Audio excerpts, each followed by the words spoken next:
Kidal, oh Kidal, Kidal, la ville emblématique de la reconquête de la souveraineté territoriale malienne, est aujourd'hui la localité sur laquelle sont rivés tous les yeux du peuple malien. Tous les yeux des peuples africains réveillés et éveillés se fixent sur Kidal.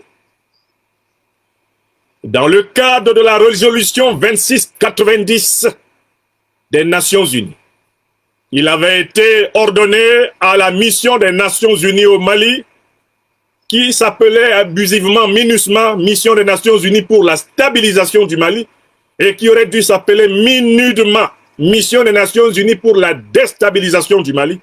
Il a été ordonné par le droit international à cette mission de se retirer sans délai.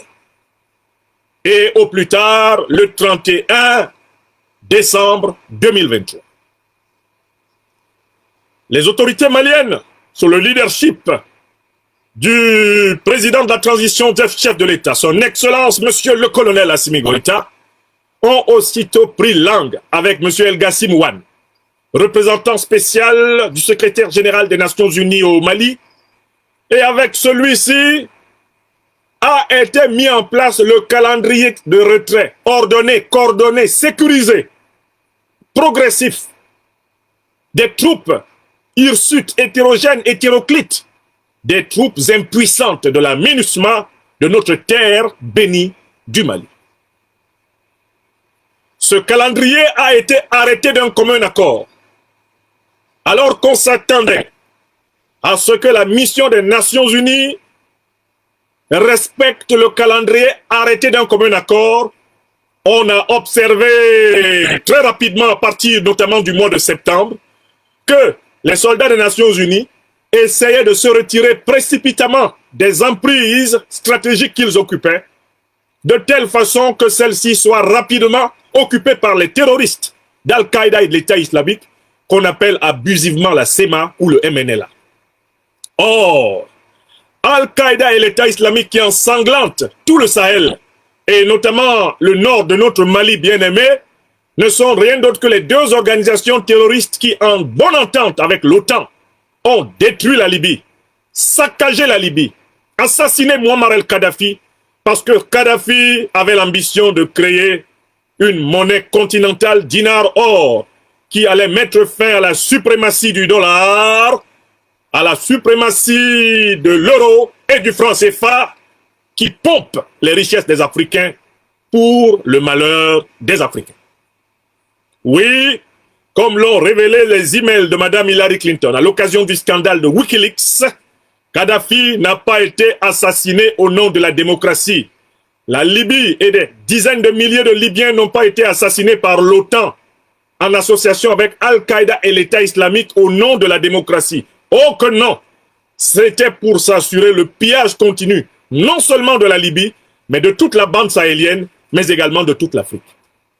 On sait donc très bien que les terroristes qui ont voulu prendre les camps de Ber, de Gundam, d'Anefis, de Thessalite, d'Agelhok et qui aimeraient occuper le camp de Kidal, abandonné par les Nations Unies, ne sont rien d'autre que les suppôts de la grande déstabilisation africaine qui nous est imposée sur ce continent par l'OTAN depuis 2011. Sur cette grande déstabilisation africaine, aucune Africaine et aucun Africain digne de ce nom ne mérite d'exister sur cette terre s'ils ne se sont pas prononcés. Il n'y a que les Africaines et les Africains lâches qui ne répondent pas à l'appel à la clarification fondamentale de la déstabilisation de l'Afrique. Oui, si vous êtes africaine, si vous êtes africain sur cette terre, quel que soit le continent où vous vivez, vous devez répondre clairement à la question suivante. Est-ce qu'en Afrique, nous pouvons combattre le terrorisme en nous appuyant sur les puissances qui l'ont amené? Je recommence la question une deuxième fois. La question se pose à chaque Africaine et à chaque Africain, qui qu'il soit, dans quelque pays qu'il vive, dans quelque continent qu'il se trouve, chaque Africaine, chaque Africain doivent répondre à cette question. Est-ce que nous pouvons nous appuyer en Afrique sur les puissances qui ont détruit la Libye, déstabilisé le Sahel en association avec Al-Qaïda et l'État islamique pour combattre le terrorisme. Une troisième et dernière fois, il y a une question centrale. Aucune Africaine, aucun Africain ne peut se dérober à cette question. C'est une question qui définit les véritables patriotes, les véritables panafricanistes et qui les distingue des faux patriotes, des faux panafricanistes. Et la question, elle est la suivante. Peut-on s'appuyer pour combattre le terrorisme en Afrique sur les puissances de l'OTAN qui ont installé le terrorisme en Afrique en assassinant Muammar el-Kadhafi en bonne entente avec les organisations terroristes qu'elles ont créées, à savoir Al-Qaïda et l'État islamique?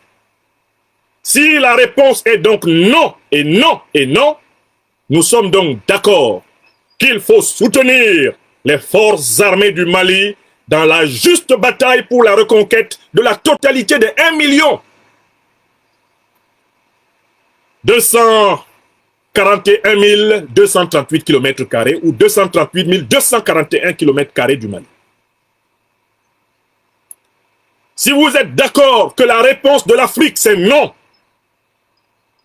vous ne considérez pas comme d'authentiques serviteurs de l'Afrique les hommes politiques, qu'ils soient au pouvoir ou qui sont dans l'opposition, qui comptent sur l'OTAN pour combattre le terrorisme. Alors que l'information scientifique établit que le terrorisme a été installé en Afrique par la coalition otanienne. Si vous répondez non à cette question, vous êtes avec le président Assimi Goïta dans la bataille de Kidal pour la libération du Mali. Si vous répondez non à cette question, vous êtes avec le président Ibrahim Traoré dans la bataille du Burkina Faso pour libérer sa terre des bandits terroristes qui ont été disséminés par l'OTAN. Si vous répondez non à cette question, si vous avez, madame, monsieur, le courage d'être des Africains, les couilles d'être Africains, alors vous soutenez Aboudraman Tiani, le CNSP, vous soutenez tout le leadership nigérien nouveau qui émerge pour débarrasser le Niger des terroristes et de leurs maîtres. L'heure n'est plus aux tergiversations. L'heure n'est plus à l'à peu près. L'heure n'est plus aux caresses à rebrousse-poil. L'heure n'est plus à ceux qui fuient la pluie pour aller se cacher dans la rivière. L'heure de vérité a sonné. Que l'on soit africain habitant en Afrique, africain habitant en Asie, en Europe, en Amérique, qu'on soit africain des îles de l'océan Atlantique ou des îles de l'océan Pacifique ou de l'océan Indien, que l'on soit dans l'Antarctique ou dans l'Arctique, toute Africaine et tout Africain doivent courageusement répondre à la question. Êtes-vous d'accord qu'un leader africain, qu'il soit au pouvoir ou dans l'opposition, compose avec ceux qui ont fait venir Al-Qaïda et l'État islamique pour tuer Kadhafi, détruire la Libye, déstabiliser la totalité du Sahel et maintenant tenter d'occuper militairement le golfe de Guinée? Êtes-vous d'accord avec ceux qui ont mis en place le même plan contre la République démocratique du Congo, DPC à travers le cheval de Troie rwandais et son M23 pour empêcher le Congo d'être le poumon, le moteur du décollage géopolitique, géostratégique africain? Êtes-vous d'accord avec ceux qui coopèrent avec les forces qui ont rendu possible le dépeçage permanent du Congo, les millions de morts du Congo? Si vous êtes d'accord avec eux, mais nous n'avons pas acheminé ensemble. Vous appartenez au bloc impérialiste, au bloc néocolonialiste, et les nationalistes et les panafricanistes doivent vous combattre. L'heure de la clarification politique, géopolitique africaine a sonné. Et Kidal, notre Kidal, la malienne Kidal, est aujourd'hui la prunelle des yeux de l'émancipation africaine. L'ONU, organisation oligarchique au service des intérêts des puissances, a donc tenté d'orchestrer non pas un retrait ordonné, coordonné et un retrait dans la bonne coopération avec les autorités maliennes, mais plutôt un retrait désordonné, un retrait chaotique, afin de favoriser les terroristes d'Al-Qaïda et de l'État islamique. Et cela se voit aujourd'hui en plein ciel à Kidal, où la mission des Nations Unies a décidé d'organiser précipitamment son retrait pour permettre aux forces, aux dernières forces terroristes concentrées dans cette ville, notamment cachées au sein de la population, d'occuper les emprises. Et risquant ainsi de provoquer un véritable bain de sang lors de la restauration de l'autorité de l'État malien sur cette ville clé et stratégique. Devant cette stratégie ouverte de complicité de la MINUSMA avec les terroristes d'Al-Qaïda et de l'État islamique, avec les néocolonialistes et les impérialistes qui ont détruit la Libye afin de déstabiliser le Sahel et de justifier la présence de leurs armées près des puits d'or, d'uranium, de manganèse, de pétrole, de gaz. Devant cette stratégie, la prise prochaine et inéluctable de la ville de Kidal par l'armée malienne revêt une triple importance. D'abord, une importance pour le peuple malien. Kidal est la grande ville symbolique du nord du Mali. Sa prise sera l'accomplissement de la grande promesse faite par le président Assimi Goïta et ses partisans de la révolution du Mali Koura, la grande promesse qu'ils ont faite à leur peuple, rendre la totalité du Mali aux Maliens. Avec la prise prochaine de Kidal, va s'accomplir la condition ultime pour qu'il y ait au Mali des élections pluralistes, ouvertes, des élections claires, et que le régime politique qui va diriger le Mali bénéficie de l'onction populaire la plus irréfragable, la plus apodictique, la plus incontestable. Ça, c'est le premier enjeu. Le contrôle territorial total du Mali signifiera désormais que l'autorité qui a rétabli ce contrôle soit en capacité de consulter le souverain, le peuple malien. La bataille de Kidal est donc un moment fondamental du processus électoral malien, de l'endogénéité de la souveraineté malienne. Et ça, c'est le premier point. Le deuxième point, c'est que cette bataille de Kidal a une signification médiatico-politique.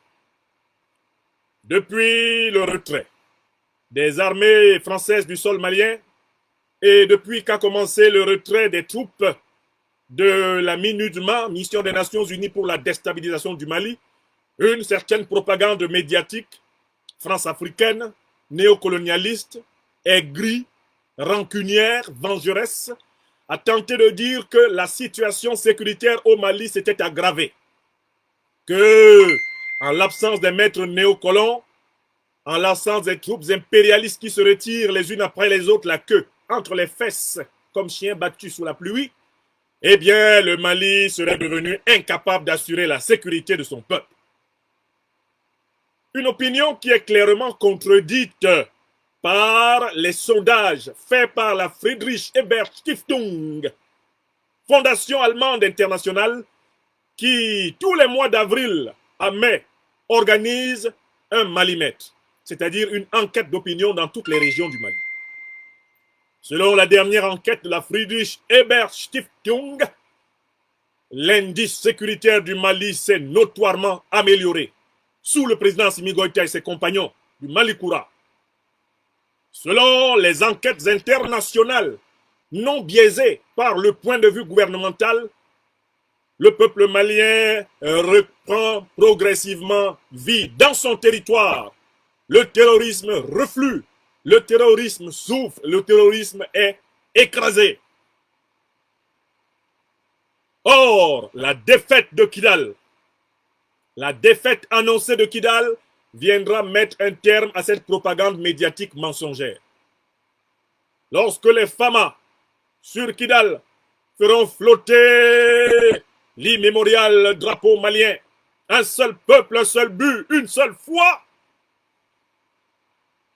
Tout le monde comprendra que la propagande néocolonialiste a abusivement menti.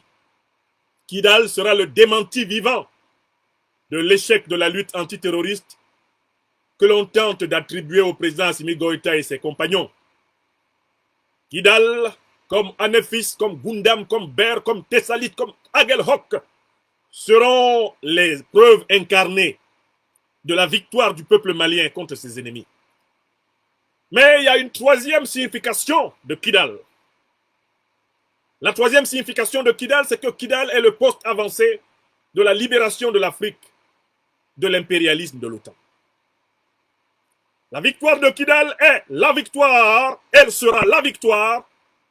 Ne la chantons pas avant qu'elle n'ait eu lieu. Elle sera la victoire de l'Alliance des États sahéliens. Sa première grande victoire militaire. Repousser les terroristes armés par l'OTAN hors de Kidal, c'est faire bouger toute la ligne, toute l'infrastructure de déstabilisation du Sahel, de la Somalie au Sénégal. Kidal aura un impact psychologique sur le dispositif impérialiste, néocolonialiste, qui avait pour but de couper l'Afrique en deux. Couper l'Afrique en occupant par des camps militaires toute la bande sahélienne de Dakar jusqu'à Mogadiscio, jusqu'à Djibouti. À partir du moment où la jonction dans le nord du Mali sera brisée, c'est toute la ligne sahélienne otanienne qui sera remise en cause.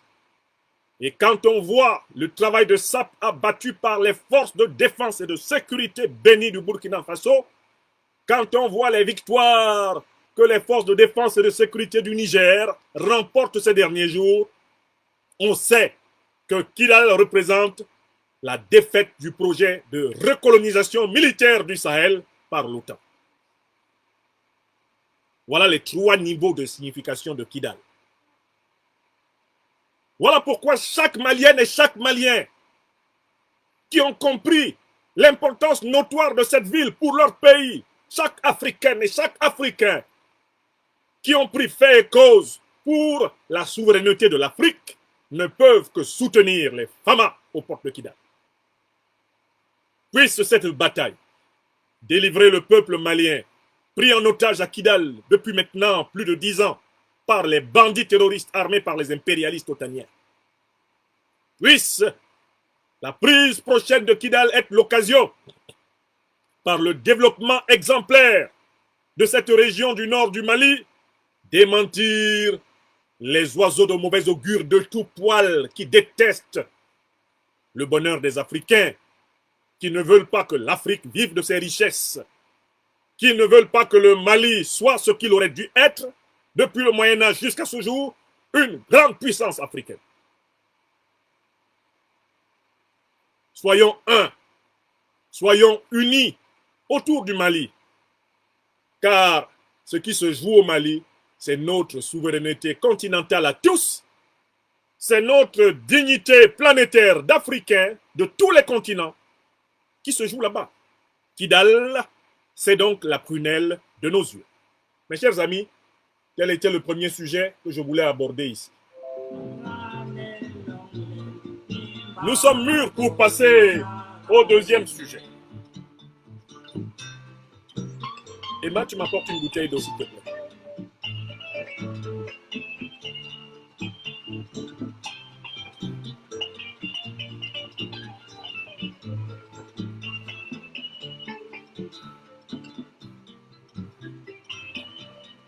Notre deuxième sujet, c'est le Niger. L'évolution de la relation diplomatique nigéro-américaine nous intéresse. Nous avons des choses à dire à ce sujet.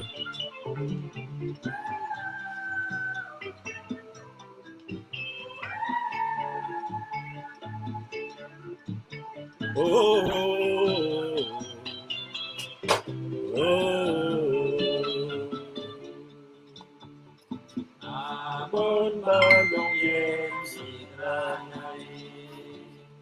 Merci, Emma.